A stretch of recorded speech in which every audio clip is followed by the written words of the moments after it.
Italy is a land of passion. Smells, sounds, colors, landscapes, literature. Opportunities to discover and share the styles of life that have made Italy famous are innumerable.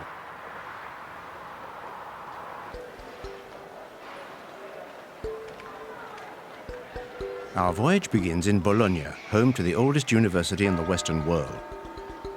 Bologna is situated in the region of Emilia-Romagna. It's a city with intense cultural activity and a very interesting historical heritage. In the Middle Ages, Bologna became one of the most important urban centers in Europe. The Fountain of Neptune is situated in the Piazza Nettuno, near the Piazza Maggiore. It was commissioned by Charles Borromeo, legate cardinal of the city. Erected in honor of Pope Pius IV, it symbolizes thus the eternal power of the Holy See. The sovereign pontiff dominates the world, just as the god Neptune dominated the seas. Bologna has followed the example of many large European cities to avoid traffic jams by building a tramway. Very characteristic, the towers offer tourists extremely beautiful panoramas. Among the most important towers are the Garisenda Tower and the Asinelli Tower. They're part of a complex of a good 100 medieval towers, of which only 20 or so still exist. There's also the Accursi Tower, or the clock tower that dominates the Maggiore Square.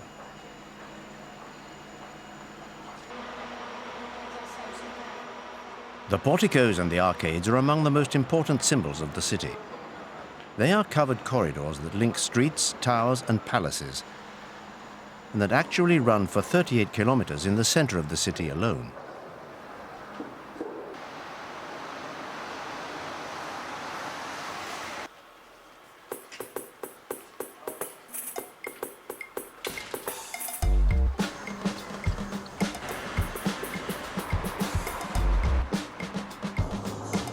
We're off to Florence, land of renowned fencing teachers, to meet some adepts of medieval fencing.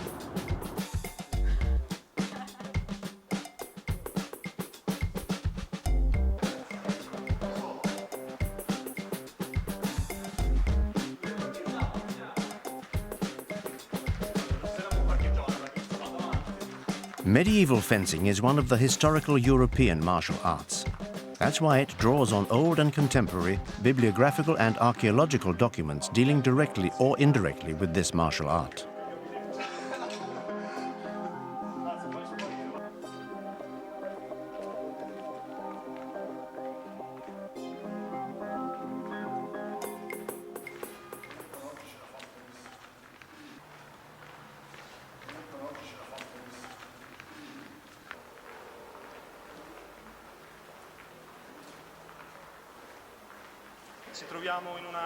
We're in Florence in the Cinematographer Fencing Center, with the largest Italian association studying ancient fencing from antiquity to the 18th century, and more precisely, fencing from the 14th and 15th centuries. From this era can be found writings that are veritable proof of real techniques that were actually used, rather than simple supposition. I've been training in this room since 2004, and I've been a master of swordsmanship since 2007. Before, I devoted myself to the study of ancient techniques of this discipline, and now I can teach them and put them into practice in this room.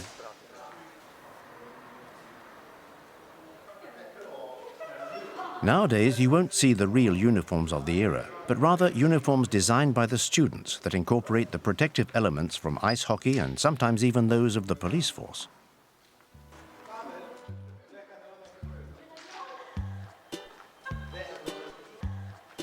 As for the face, it's protected by a fencing mask.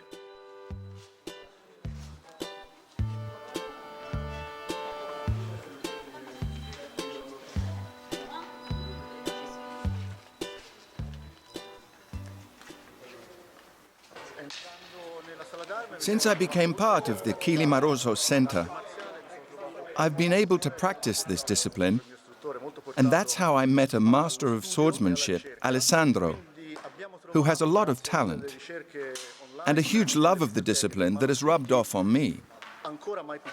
Together, thanks to old manuscripts found on early 15th century Florentine fencing and to internet research, we've published 2 volumes retracing ancient fencing practices, in which we were able to show that in the 15th century, fencing wasn't limited to the city of Bologna, but was practiced in Florence as well.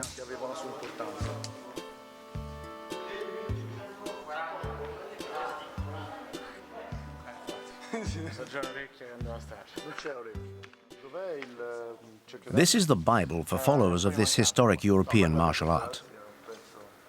This book dates from the Middle Ages and elucidates different combat techniques, both with and without weapons.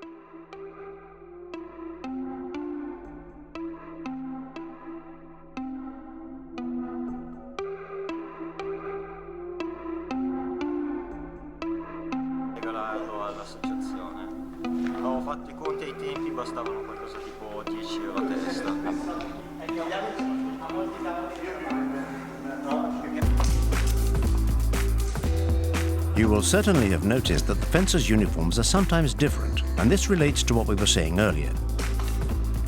The outfits are made according to the finances of each person, so there are some differences from one outfit to another.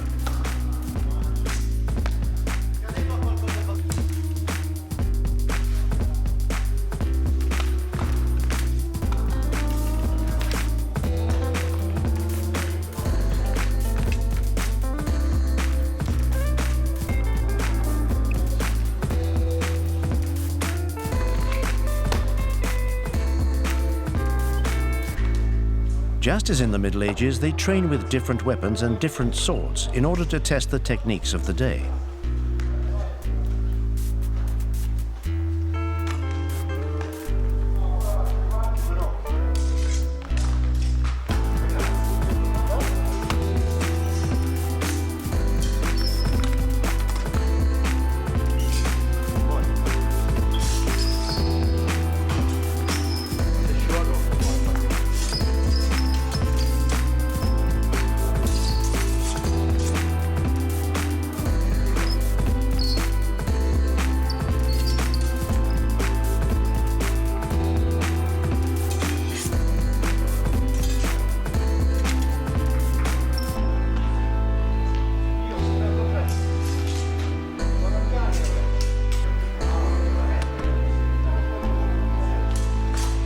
Here you can see a cape technique that is similar to that of a toreador patiently waiting for the bull to attack.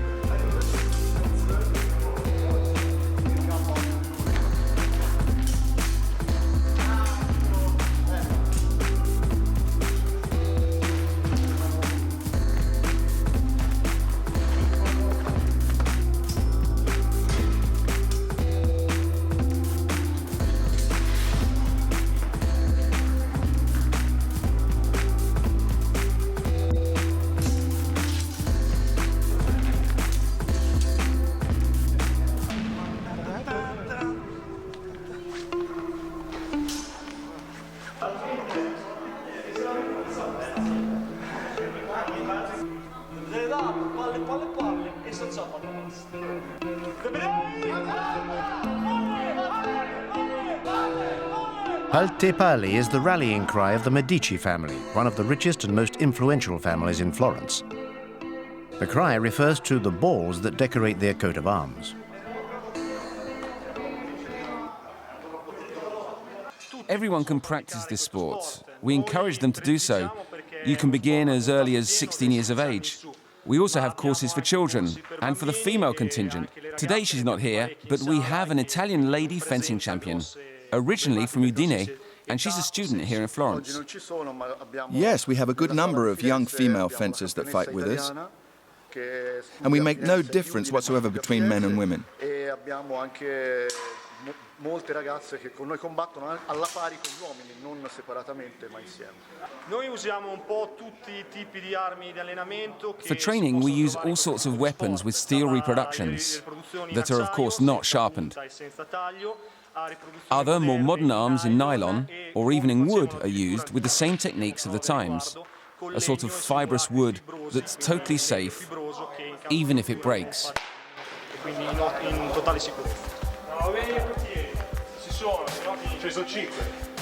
Several types of shields were used in those times, such as judiciary dual shields or bucklers. This is a little round shield with a tip called an umbel or boss.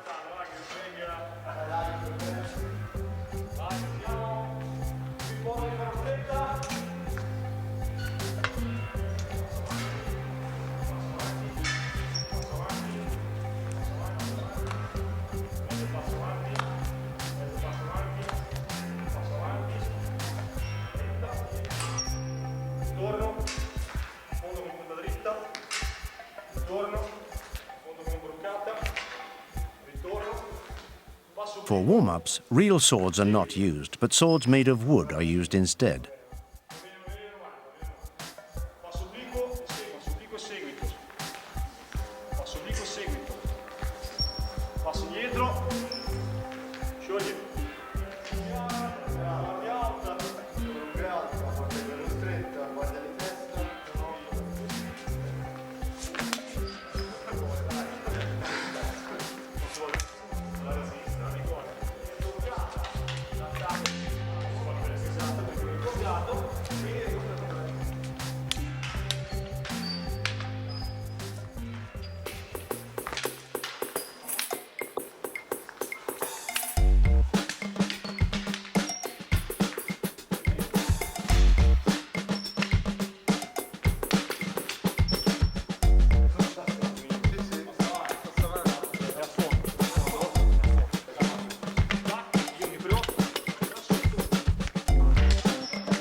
It's not uncommon to see shields with coats of arms or other decorations.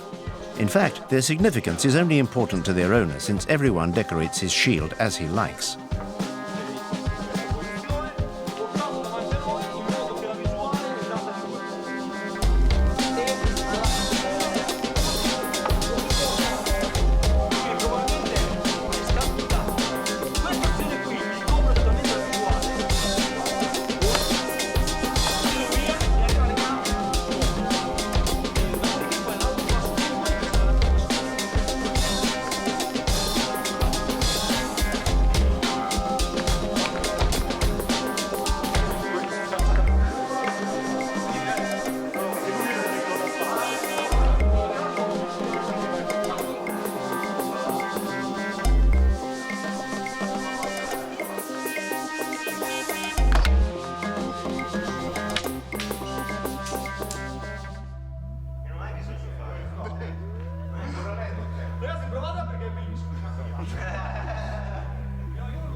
c'è sempre su questa...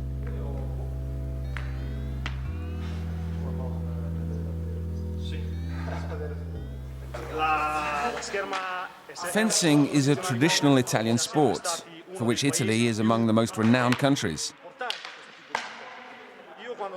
I was born in 1975. When I started, in those days, There were mostly Oriental martial arts. So I went even further in my research, and I discovered this practice of antique fencing, which enabled me to practice a sport which had deep roots in Italy and in Europe, and it became a real passion.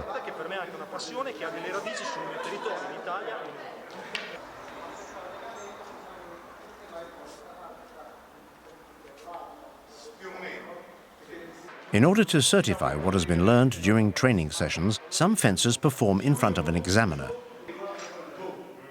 This allows them to earn the ring of the clan of medieval fencers.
When a fencer has been affronted, outraged, or annoyed, he challenges his detractor by giving him an envelope containing a message describing the terms and conditions of the challenge. Of course, these days, this is a game.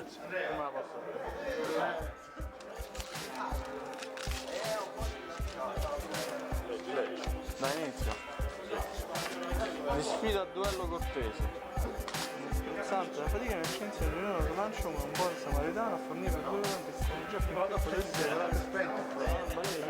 una furia della pioggia scorse un confronto in difficoltà che semplicemente restituito, ma ahimè questo non accade. Egli lo questo fa riuscire a impetuoso con potenza e punta sul viso quelli lo avversario dunque quando si scammina no perché fino al caso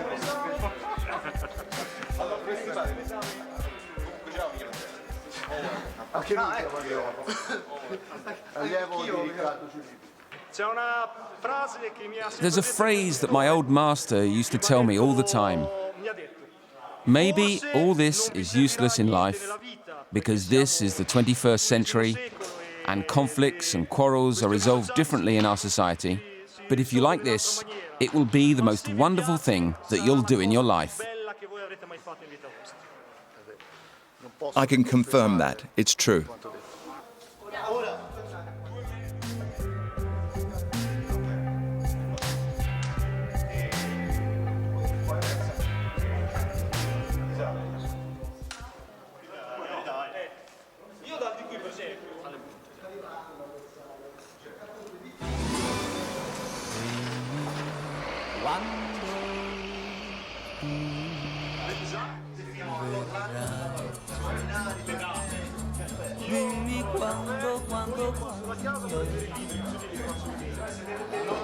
After a good training session, the clan gathers round the table for a moment of conviviality.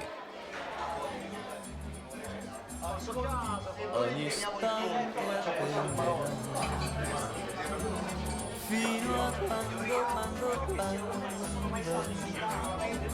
d'improvviso ti vedrò sorridente accanto a me. Se vuoi dirmi di sì, devi dirla. We can't forget that Italy is a land of fine food, thanks to its pizzas and ice creams whose reputations are second to none. Dimmi quando tu verrai, dimmi quando, e baciando mi dirai, non ci lasceremo mai.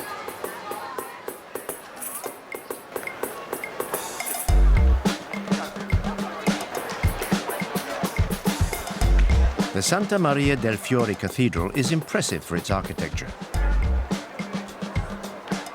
It's the 5th largest church in Europe, and today is the Archdiocese Cathedral of Florence. Visited every year by many tourists from all over the world, Florence is one of Italy's most important and most charming cities of art. Florencia is the ancient name for modern Florence, the city that has lived through and marked the history of Italy and of Europe. Its historic centre shines with monuments, religious palaces, architectural marvels and gardens unique in the world. Heart of culture and of the Italian language, it's considered the symbol of the Renaissance, during which period it was distinguished by its political power and its rich flowering of arts and letters.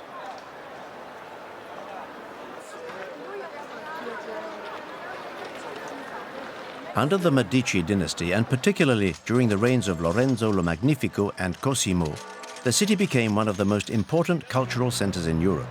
It's classified by UNESCO as a World Heritage Site.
When in Florence, wander along the banks of the Arno, which flows through the center of the town. Then stroll across the Ponte Vecchio, the oldest bridge in the town. It's lined with historic shops and boutiques.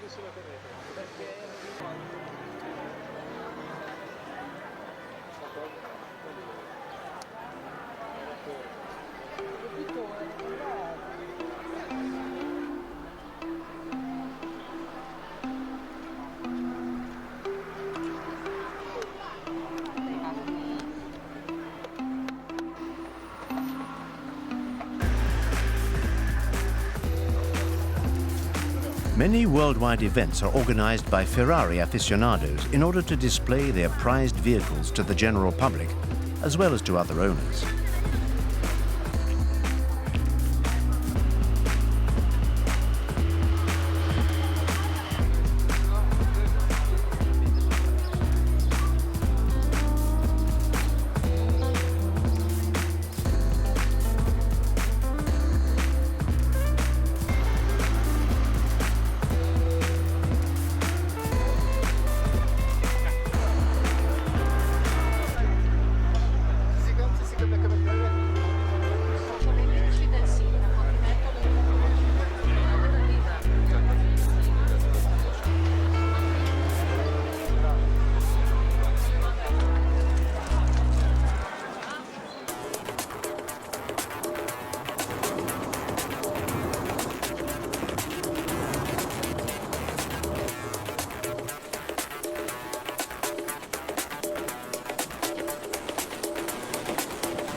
We're now in Dijon, at a training session of the French Federation for Historical European Martial Arts.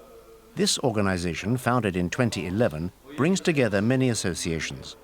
They abound in the cultural, historic and martial wealth that's necessary for a comprehensive understanding of these ancient arts. You can see here that it's a mixed martial art open to both men and women.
So this is our typical weekly training. We do it every week, twice a week. We believe that everybody should participate according to their own physical capacity. We're not here to hurt ourselves. We're here mainly to recognize the limits of our bodies and to learn how to move. And then, if we manage to train ourselves properly, to prepare our bodies to be stronger and faster, to practice martial arts as effectively as possible. We're talking about research initially, but we're definitely talking about martial arts. For us, combat sports are something else entirely. We don't want to train merely to win competitions. We're not here to score points over anyone else. We're here to advance together in our discipline. It's a question of physical activity, of martial activity, and not so much of sporting activity. We avoid such terms. Another characteristic of our work is its historical base. Everything we do is based on either a primary source, such as a technical treatise, or a secondary source, such as a ballad, an image, or an illustration. All our martial activities, all our weapons, everything we study is based on historical sources. We invent nothing. We aim only to rediscover what were the actual combat conditions for the warriors and the masters of combat during the Middle Ages, and the centuries before and after. Anyone can easily begin training, even without ever having practiced a combat sport or martial art before. Physical fitness is acquired, and even if you don't necessarily wish to step into the ring immediately and get slightly bruised, you can start off by a little research.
After warming up, they will practice different historical techniques of European martial arts.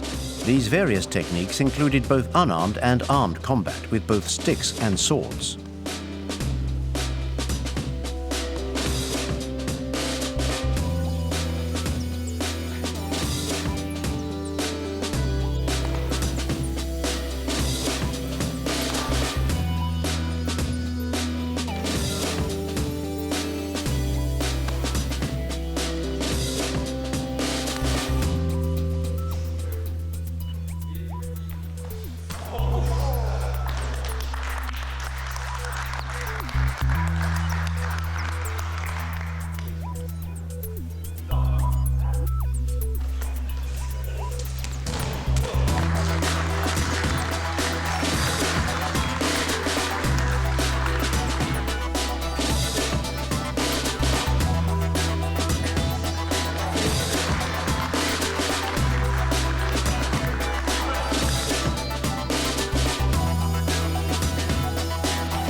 Like the Italian fencers, the Federation relies heavily on the medieval Bible of historical European martial arts.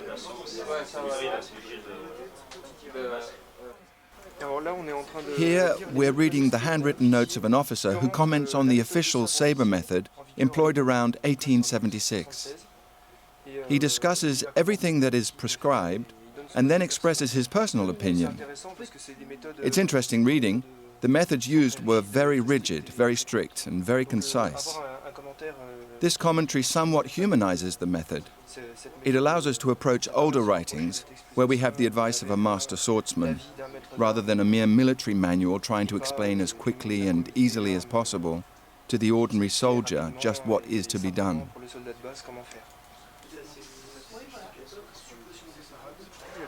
We're now in the Rue de la Chouette. It runs along the northern side of Notre-Dame de Dijon. This church is considered a masterpiece of 13th century Gothic architecture.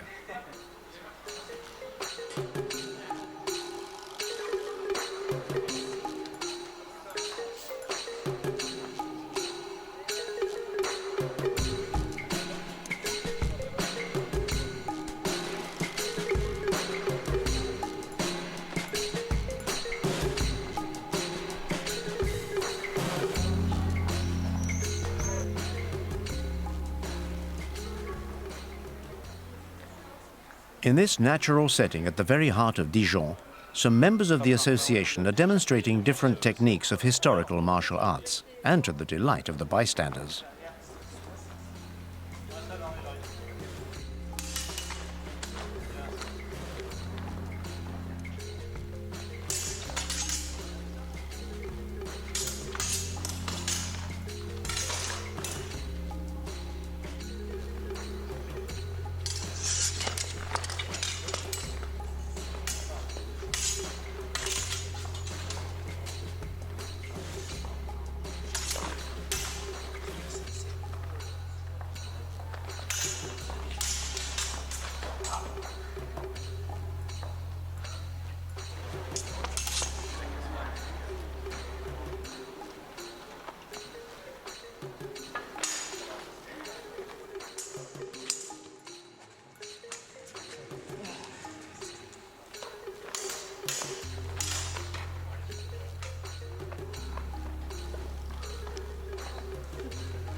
It's always rather impressive to see that the participants actually use real weapons for their demonstrations.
Here is the battle axe as it appeared at the end of the 14th century.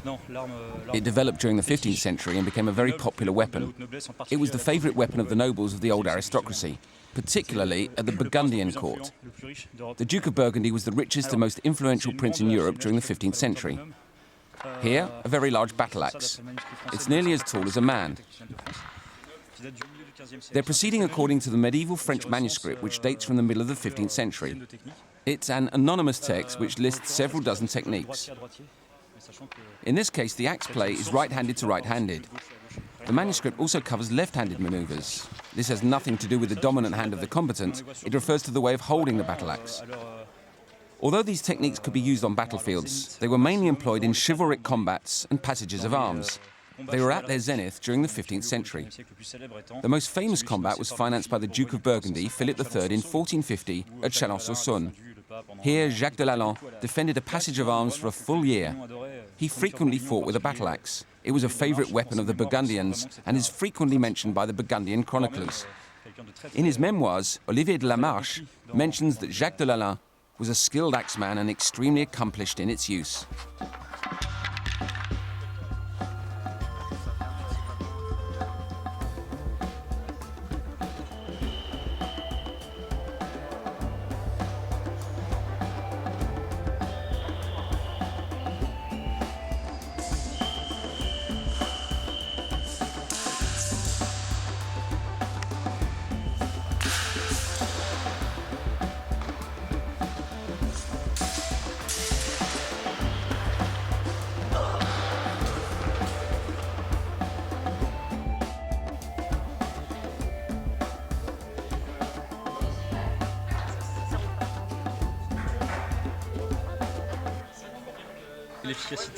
Nevertheless, efficacy is what is really sought. So we study the fencing masters of the Renaissance, of the Middle Ages, and of more recent and modern times, the beginning of the 19th century or the beginning of the 20th century.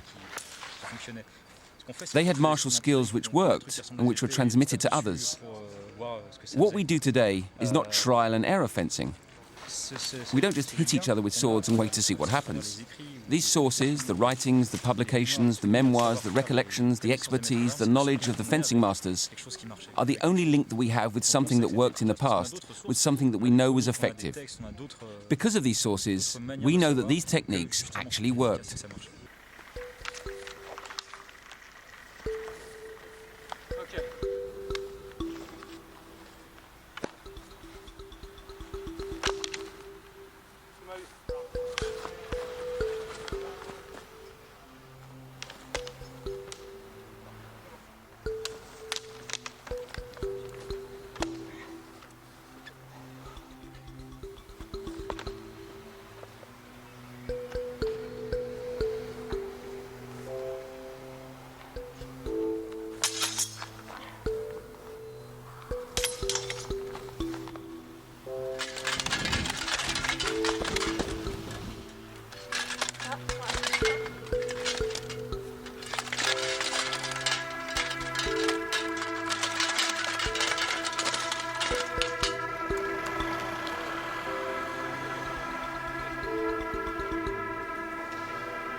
In those times, Christianity had a very important place in society. There is something in medieval and modern cultures that has nothing to do with the Christian religion. As this is something that has more or less defined the West for at least a millennium and a half, it's a hard thing to say. It's true that the fencing masters wrote, "Learn to love God, to respect women, etc." Religious ritual was part of it. For example, the practice of trial by combat and other similar ordeals. These were people who went to Mass.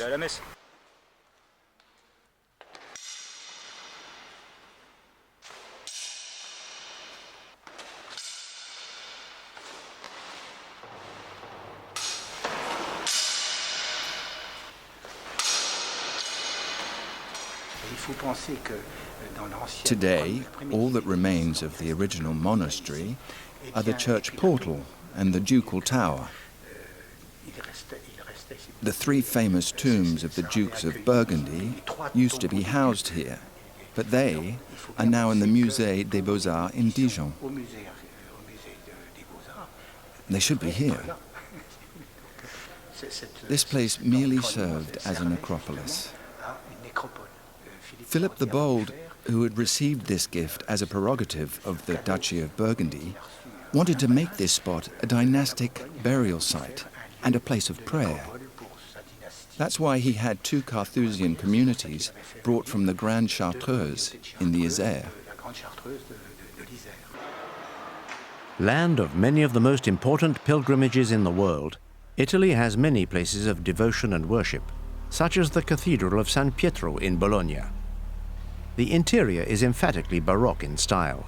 Notable are a fresco by Lodovico Carracci in the central lunette of the presbytery and a Romanesque cedarwood crucifix. This cathedral is dedicated to St. Peter. Most of the present structure dates from the 17th century. A few parts belong to the end of the 16th century.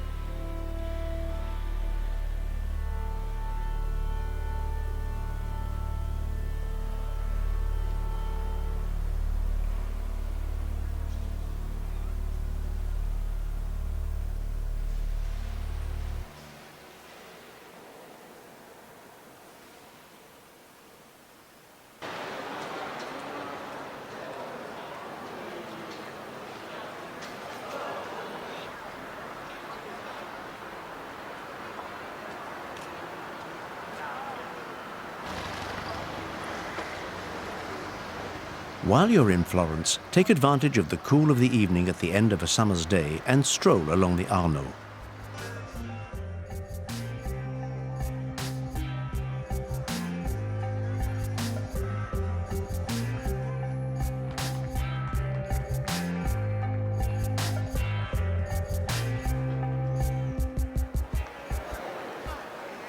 Florence shows its interest in art by devoting large parts of the city to it.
But Italy is more than just fencing.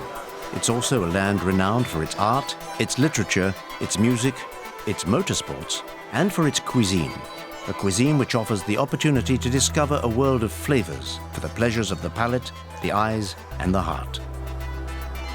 As for the historical European martial arts, they're not limited merely to swordsmanship, but cover a very complete set of fighting techniques.